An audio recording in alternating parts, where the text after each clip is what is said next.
குறைந்த விலை நிறைந்த தரம் தங்கள் தேவைகள் அனைத்தும் ஒரே இடத்தில் ஜெயச்சந்திரன். சென்னை ராயப்பேட்டை அதிமுக அலுவலகத்தில் செய்தியாளர்களை சந்தித்த முன்னாள் அமைச்சர் காமராஜ் காவிரி டெல்டா பகுதியில் நெல் கொள்முதல் மிகப்பெரிய அளவில் விவசாயிகள் பாதிக்கப்படுகின்ற நிலையில் உள்ளதாக குற்றம் சாட்டியுள்ளார். அதனை தற்போது பார்க்கலாம்.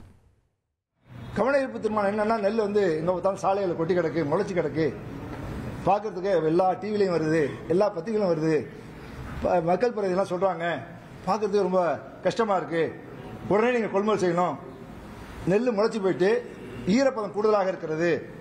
அமைச்சர் அங்கே வருகிற பொழுது ஈரப்பதம் வந்து இப்போ வருகிற நெல்லெல்லாம் 16% 17% தான் இருக்குன்னு வாயத்தோடு தான் பொய். அமைச்சர் விவசாயிகள் விஷயத்தில் வாயத்தோடு பொய் சொல்லலாமா? வாயத்தோடு தான் பொய்.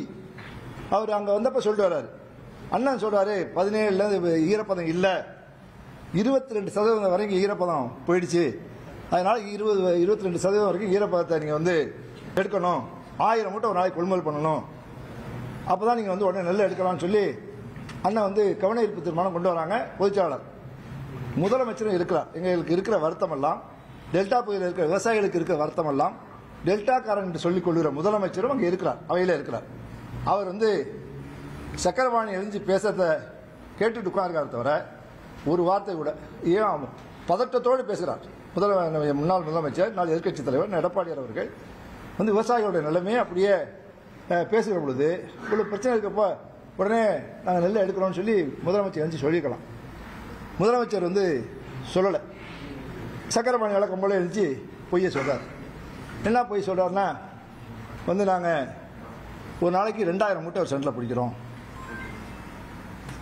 அப்புறம் செறிவூட்டப்பட்ட அரிசி உத்தரவு வந்து மத்திய அரசு கொடுக்கணும், நீங்கள் கூட்டணியில் இருக்கீங்க, எதிர்கட்சி தலைவர், உடனே எங்களுக்கு வந்து செறிவூட்டப்பட்ட அரிசிக்கு உத்தரவு வாங்கி கொடுத்தீங்கன்னா நான் உடனே கொள்முதல் பண்ணி உடனே அரவைக்கு அனுப்பிடுறேன். என்ன ஜீம்பூம்பா வேலையை பார்க்க முடியும்? அதெல்லாம் நடக்காத ஒன்று. இவர் சொல்லுவது எதுவுமே நடைமுறைக்கு சாத்தியம் இல்லாத ஒன்றை சொல்றாரு. சொல்லிட்டு நாங்கள் வந்து அவ்வளவு மெட்டீரியல் கொள்முதல் பண்ணியிருக்கோம், அவ்வளவு மெட்டீரியல் 48,000 பண்ணியிருக்கோம், 46,000 பண்ணியிருக்கோம், எல்லா காலங்களும் அப்படி தான் பண்ணியிருக்கோம். நாங்கள் 38,000 வரைக்கும் பண்ணியிருக்கிறோம், மெட்டீரியல் பண்ணியிருக்கிறோம். நாங்கள் வந்து இன்னைக்கு 6 லட்சம் ஏக்கரில் வந்து சாகுபடி நடந்திருக்கு. போன வருஷம் 3.67 ஏக்கர் தான் சாகுபடி ஆயிருக்கு. போன ஆண்டு குருவை வந்து 3.67 லட்சம் மெட்ரிக் டன் தான் சாகுபடி ஆயிருக்கு. குறைந்த விலை நிறைந்த தரம் தங்கள் தேவைகள் அனைத்தும் ஒரே இடத்தில் ஜெயச்சந்திரன்.